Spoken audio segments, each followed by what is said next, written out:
자, 션타임의 주말 시황 분석. 자, 5월 첫째 주 시황 분석 시작하도록 하겠습니다. 자, 이번 주도 역시나 한 주의 시작을 시황적인 부분에 대해서 분석을 해서 거기에 대한 해외 선물에 대한 방향성을 잡아볼 수 있도록 하겠습니다. 저는 SD 퓨처스의 대표 션타임입니다. 자, 시작하기 전에 앞서서 항상 말씀드리다시피 한 주의 시작을 뭘로 시작해라? 지표를 확인함으로써 시작하시라고 말씀드리죠. 어떤 나라의 어떤 지표가 몇 시 발표 예정인지는 여러분들이 꼭 파악하고 계셔야 여러분들이 해외 선물할 때 유리하다 기억하시면 될 것 같습니다. 자, 그럼 같이 저와 함께 이번 주에 어떤 게 발표되는지 짚어가고 넘어가도록 하겠습니다. 자, 5월 1일 월요일날 발표되는 지표는요, 9시 반에 미국의 개인 소득, 개인 지출, 그리고 핵심 PC 가격 지수. 자, 제가 저번에 말씀드렸다시피 가격 지수, 소비자 물가 지수, 그리고 그 실업률에 관련된 지표는 꼭꼭 더블 체크하셔야 된다라고 말씀드렸었죠. 그렇기 때문에 이 가격 지수 역시 여러분들이 중요하게 바라보셔야 됩니다. 이 지표 발표됐을 때 한 차례 큰 움직임이 있을 수 있어요. 자, 그리고 그날 11시에 발표되는 게 바로 ISM 제조업 PMI, 별 3개짜리죠. 체크하시면 될 것 같고요. 자, 쭉 내려보시다 보면은, 자, 유럽의 실업률이 발표됩니다. 언제? 5월 2일 6시에, 오후 6시에 실업률 발표되니까요. 이때 또다시 한 차례 금과 유로가 크게 한 차례 출렁일 수가 있어요. 체크하시면 될 것 같고요. 조금 더 내려보시다 보면은요, 자, 그 날에는 별로 하기 없네요. 자, 5월 3일로 넘어가서, 자, 5월 3일로 쭉 내려가시다 보면은 GDP, 자, 유로의 6시에 GDP 전분기 대비 지표 발표 예정입니다. 자, GDP라는 것 자체가 이제 국내 총 생산을 의미하는 거기 때문에 한 차례 유로가 흔들리면서 달러가 흔들리고, 달러가 흔들림에 따라 자, 금의 변화가 있을 수 있습니다. 자, 이 GDP 전분기 대비 자, 지표는 확인하시고요. 자, 내려보시다 보면은 그날 역시나 ISM 비제조 PMI가 발표 예정이고요. 11시에 발표 예정입니다. 자, 그리고 11시 반에 원유 재고 지표의 그 중요성에 대해서는 따로 말씀 안 드려도 여러분 알고 계시죠? 네, 원유 재고 지표 발표 예정이고요.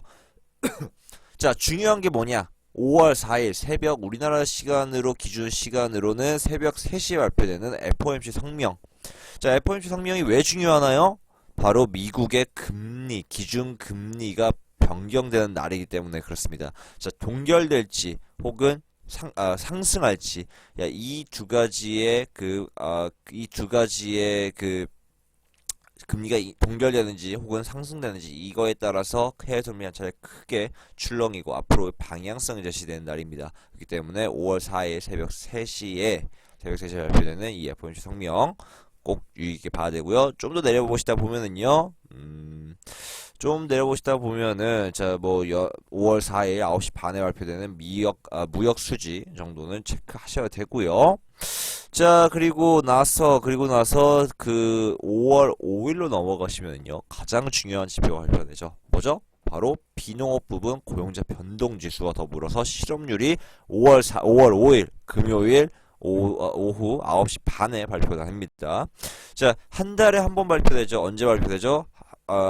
매달 첫 번째 주 금요일날 발표되는 이 비농업 부분 고용자 변동 지수는 모든 미국의 현재 고용 상황에 대해서 우리가 한눈에 파악할 수 있는 고용 지표예요. 그렇기 때문에 연방준비위원회가 향후 금리 정책을 펼칠 때 혹은 앞으로의 모든 경제 정책에 있어서 가장 주의 깊게 보는 지표가 바로 이 비농업 부분 고용자 변동 지수다.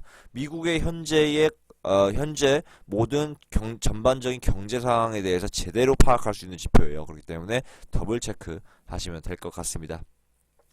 자, 그럼 본격적으로 시작해 보도록 하죠. 자, 5월 첫째 주 시황 분석 키워드는요, 3가지입니다. 역시나 3가지예요. 첫 번째로가 프랑스 대선.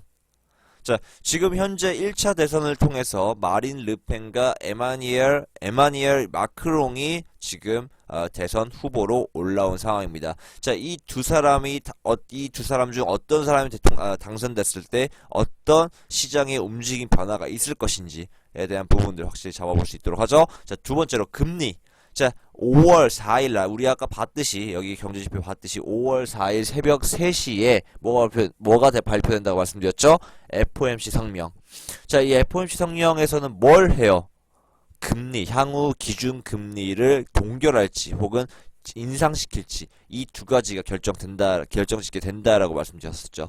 자, 여기에 따라서 금리가 어떤 변화가 있을 예정이고, 자, 그리고 그 금리의 변화를 통해서 우리가 어떤 해외 선물 변화를 우리가 예상을 할 수가 있는지 이 부분에 대해서 제대로 잡아드리도록 하겠습니다. 자, 세 번째 바로 미국의 셰일가스가 생산량이 지금 4개월 만에 처음으로 감소세로 전환되고 있는 모습입니다.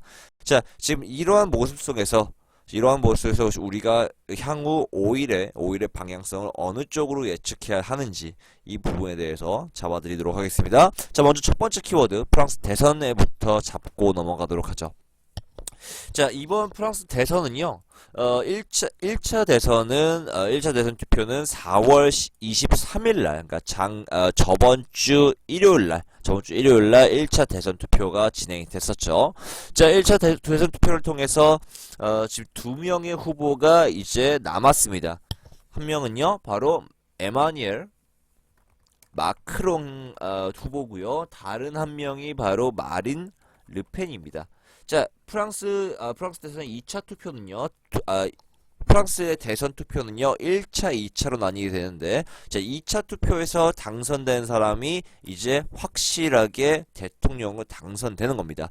자, 프랑스 대선 투표, 2차 투표는요, 5월 7일, 그러니까 다음 주 일요일 날 진행이 됩니다. 자, 뭐, 우리나라처럼 이렇게 주중에 진행되는 게 아니라요, 프랑스 대선은요, 뭐, 주말에 좀 진행이 되는 부분들이 있습니다. 자, 에마뉘엘 마크롱은 제가 저번에 뭐라고 말씀드렸었죠? 자, 중도파라고 말씀드렸습니다. 중도파. 자, 중도파라는 게 지금 실질적인 지금 정책 변화에 대해서는 크게 없는 상황이고, 다만 지금 현재의 정책들을 조금씩 개선시켜가지고 더 나은 프랑스로 만들어보자 라고 하는 사람이 마크롱이고요. 자, 그 반대로요. 마린 르펜은요, 극우파입니다. 자, 마린 르펜이 주장하는 게 뭐예요? 강력한 EU 탈퇴. 지금 현재 유럽연합에서 프랑스가 탈퇴해야 살아남을 수가 있다라고 주장하는 사람이 마린 르펜이에요. 자, 지금 보시면은요, 1차 투표 이후로 유로가 큰 변화가 있었습니다. 맞죠? 자, 큰 갭 상승을 보이면서 현재의 1.09,500 라인선까지 돌파했다가 지금 다시 내려와서 지금 현재 고점 박스권 형태의 모습을 보이고 있는데, 자, 여지없이 1차 투표가 끝난 이후에 이러한 모습을 보였던 이유는 바로, 자, 1차 투표 이후에, 자, 중도파인 마크롱의 당선 확률이 65%에 머물러 있었기 때문입니다. 자, 1차 투표의 결과는요. 자, 1차 투표의 결과는 마크롱이 23.75%였고요. 거기에 반해서 마린 르펜의 1차 투표의 투표율은요. 21.53%에 머물러 있었습니다. 자, 이 2% 차이가 상당히 사실 뭐 큰 갭이다라고 생각하시면 될 것 같아요. 자, 그래서 1차 투표 이후에 마크롱의 당선 확률은요, 65%. 그러니까 마크롱이 최종적으로 프랑스의 대통령이 될 것이다라고 예측하고 있는 당선 확률이 65%. 상당히 높은 확률로 머물러 있었습니다. 자, 그런데 중요한 건 뭐냐? 자, 아직도 프랑스 유권자의 55%가량이 아직 지지자 후보 미결정했다라는 사실이 상당히 중요한 관건으로 머물러 있어요. 자, 마크롱과 르펜이요, 두 명이서 1차 투표에서 얻은 투표율은요, 고작 44%, 45%밖에 머물러 있지 않습니다. 그 말 뜻은 아직까지 아직까지 55%의 다른 후보 지지자, 다른 유권자들은요, 이 두 명의 후보자들 중에서 누구를 선택할지 결정하지 못했다라는 거예요. 자, 통계상 살펴보니까 이 55%가량 중에 상당수 부분이 나는 기권하겠다라고 밝힌 사람들이 너무나도 대다수였습니다. 자, 지금 45% 가운데, 자, 지금 마크롱을 지지하는 사람들은 약 55%, 59%밖에 머물러 있지 않다라는 거죠. 자, 그래서 실질적으로 지금 65%, 마크롱의 대선, 네, 당선될 확률이 65%에서 59%로 줄어들고 있는 모습을 보이고 있습니다. 자, 지금 상당히 마린 르펜이 거의 문턱까지 쫓아오는 모습을 보이고 있죠. 자, 제가 저번에도 말씀드렸다시피 마크롱이 당선될 경우에는 유로 관철의 큰 상승폭을 이어갈 겁니다. 하지만 마린 르펜이 당선되게 될 경우에는 프랑스의 지금 EU의 유럽연합 탈퇴가 기정사실화되면서 유로 관철의 큰 갭 하락을 보면서 큰 추락을 보게 된다라는 점이죠. 자, 이미 유로 같은 경우에는 유로연합은요, 지금 현재 브렉시트, 영국의 유럽연합 탈퇴가 시작으로 지금 프랑스가 만일 탈퇴하게 된다면은 스위스 더불어서 많은 국가들, 스페인 등 많은 국가들이 유럽연합을 탈퇴하려는 움직임들을 보일 겁니다. 자, 그렇다고 한다면 유럽연합은요, 사실상 거의 찢어진다, 거의 이제 없어져 간다, 그런 단계를 밟아간다라고 보면 될 수 있죠. 자, 사실상 너무나도 개인들이 지금 개인주의적 국가들이요, 개인주의적 성향을 많이 치면서 현재 지금 자국의 이익을 원한, 다수의 이익이 아닌 자국의 이익을 추구하는 모습 속에서 유럽연합을 하나둘씩 이탈해 가려는 그런 모습을 보이고 있습니다. 자, 중요한 건 뭐냐면 이번 5월 7일이 유로의 방향성에 있어서 큰 갈림길이다라고 보시면 될 것 같아요. 그래서 사실상 이번 주 같은 경우에 유로는요, 이런 프랑스 대선의 움직임 속에서 유로는 박스권 움직임 보일 예정입니다. 박스권 움직임. 결국엔 방향성 없이 고점 매도 저점 매수가 유리한 상황이다라고 보시면 될 것 같아요. 자, 지금 이게 투표가 지금 2차 대선 투표가 가까워짐에 따라서 거기에 대한 여론조사에 따라 유로가 한 차례 크게 흔들리는 일은 있겠지만 하지만 확실히 5월 7일 전까지는 유로는 방향성 없이 큰 틀의 박스권 유지가 다분해 보인다라고 보시면 될 것 같아요. 자, 그래서 유로의 박스권 유지에 의한 고점 매도, 저점 매수가 유리한 장이다. 자, 두 번째 키워드로 넘어가도록 하죠. 자, 두 번째 키워드는 금리. 자, 이번 FOMC 성명에서는요. 자, FOMC 성명은 언제 진행되죠? 5월 4일 새벽 3시에 진행 예정입니다. 자, 지난 FOMC 성명에서는요, 긴 침묵을 깨고 드디어 금리를 인상하는 모습을 보였었습니다. 자, 거기다가 우리가 지금 집중해서 봐야 되는 부분들은 뭐냐면요. 지금 현재 실업률이 4.5%가량으로 하락하면서 완전 고용의 상태를 보이고 있다는 거예요. 자, 왜 4.5%가 완전 고용 상황이냐? 4.5%라는 실업률이 아직 남아있는 것이 아니냐라고 말씀하실 수도 있어요. 하지만 이 4.5%라는 것은요, 뭘 포함하고 있는가? 자, 지금 현재 직업을 지금 열심히 지금 직장을 구하고 있는 사람들 역시 이 4.5%에 포함되고 있다라는 거예요. 그리고 직장을 가지고 있다가 잠시 직장에서 나와서 다른 직장으로 이직하려는 사람들 역시 이 실업률 4.5%에 포함이 되는 이 수치입니다. 자, 그래서 모든 중앙은행이 보는 가장 안정적인 완전 고용 상태의 실업률 퍼센테이지는 4.5%라는 거예요. 실질적으로 이 4.5%의 실업률이 머물고 있다면은요, 실업에 대한 지금 현재 고용 마켓에 대한 상황은 전혀 우려할 필요가 없다라는 것이 이 4.5%라는 수치입니다.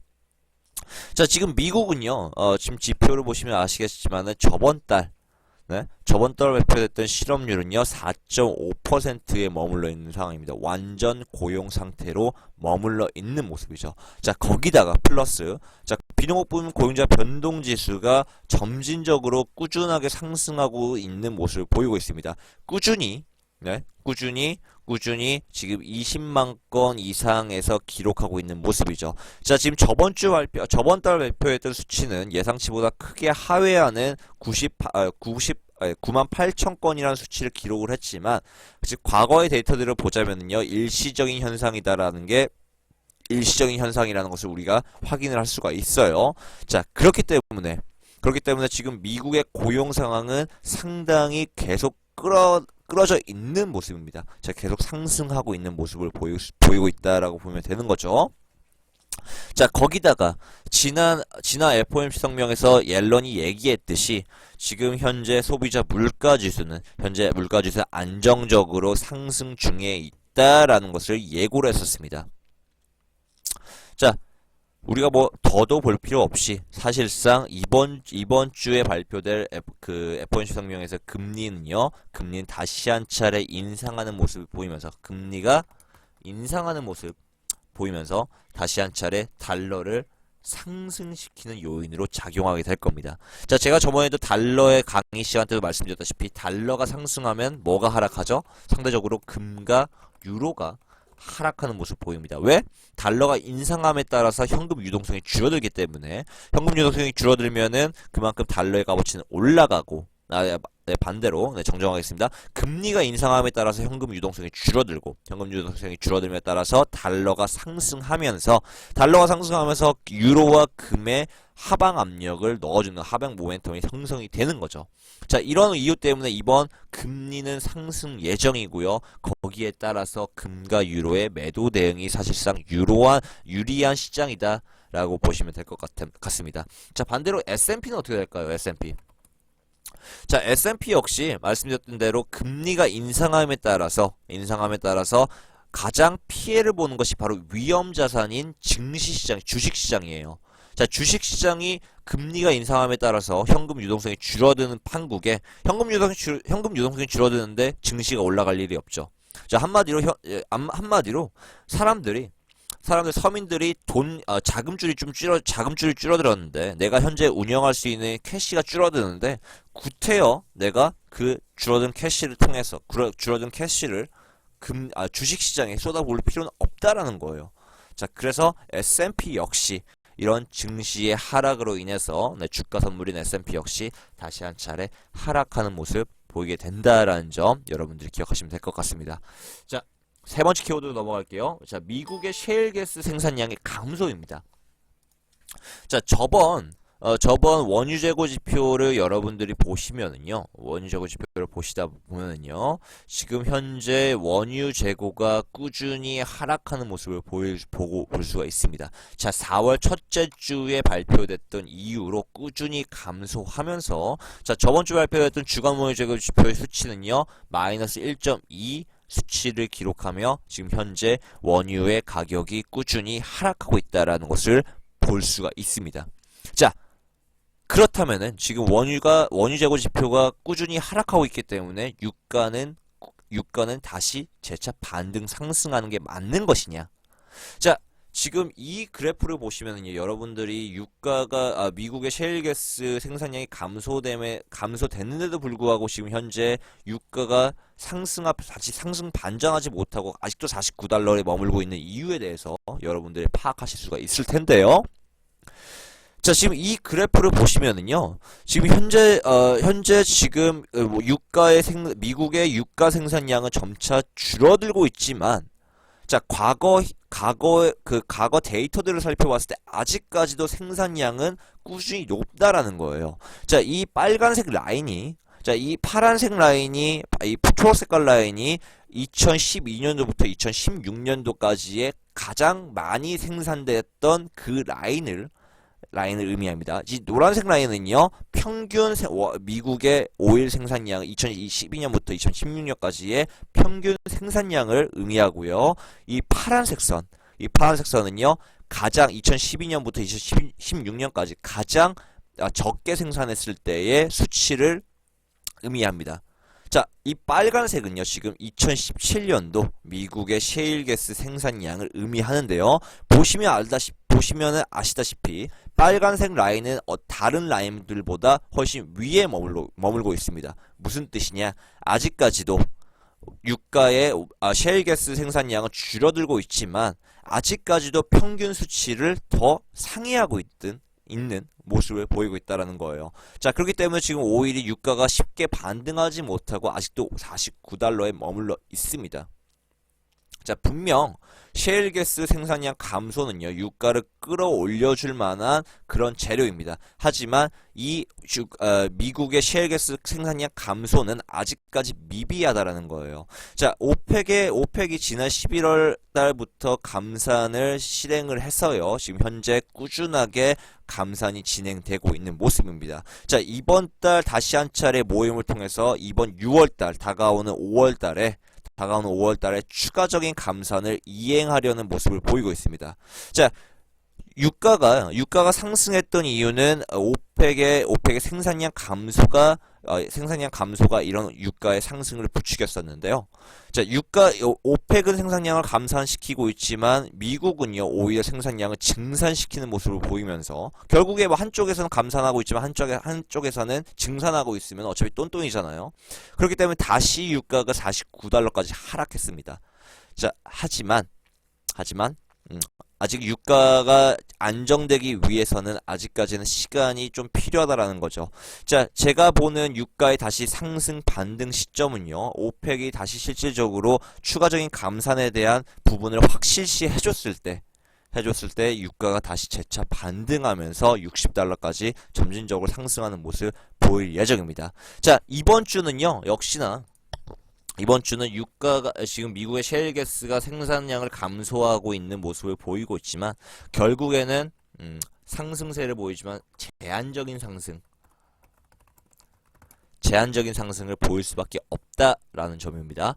어떻게? 그걸 알 수가 있죠? 아까 그래프 보였다시피. 자, 이번 지금 유가가 셰일가스가 주가모니터그 표에서 확인할 수 있듯이 생산량이 감소되고 있지만은 평균 수치를 따졌을 때 아직도 평균적인 수치보다 훨씬 상회하는 생산량을 유지하고 있기 때문에, 자, 이러한 감소로 인해서 유가가 한 차례 상승할 수는 있지만 제한적인 상승을 보일 예정이다라고 생각하시면 될 것 같습니다. 자, 그래서 이번 주는요, 매수 대응이 유리합니다. 역시나 오일은 매수 대응이 유리해요. 하지만 그 매수 대응에 목숨 걸 필요는 없다라는 거예요. 적절한 매수로 인해서 적절하게 수익 청산하는 게 유리하다라고 보시면 될 것 같습니다. 자, 그래서 이번 주 키워드 3가지를 통해서 이번 주 그 해외 선물 방향성에 대해서 찾아봤는데요. 첫 번째, 프랑스 대선을 통해서 유로의 박스권이 나올 것이라는 것을 우리가 예상해 볼 수 있고요. 두 번째, 이번 5월 4일 새벽 3시에 발표될 FOMC 성명을 통해서 금리가 인상될 예정입니다. 여지없이 인상될 거예요. 왜? 지금 실업률은 4.5%, 완전 고용 상태에 머물러 있고요.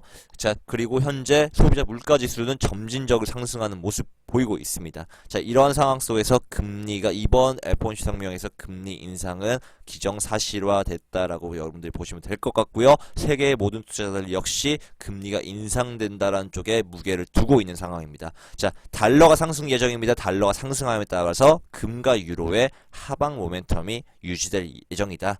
자, 금리 인상담에 따라서 현금 유동성이 줄어들어요. 현금 유동성 줄어들면서 증시 시장이 다운되는 모습 여러분들이 확인하실 수가 있겠죠? 증시가 다운되면서 S&P 역시 같이 동반 하락되는 모습 확인하실 수가 있다라는 점.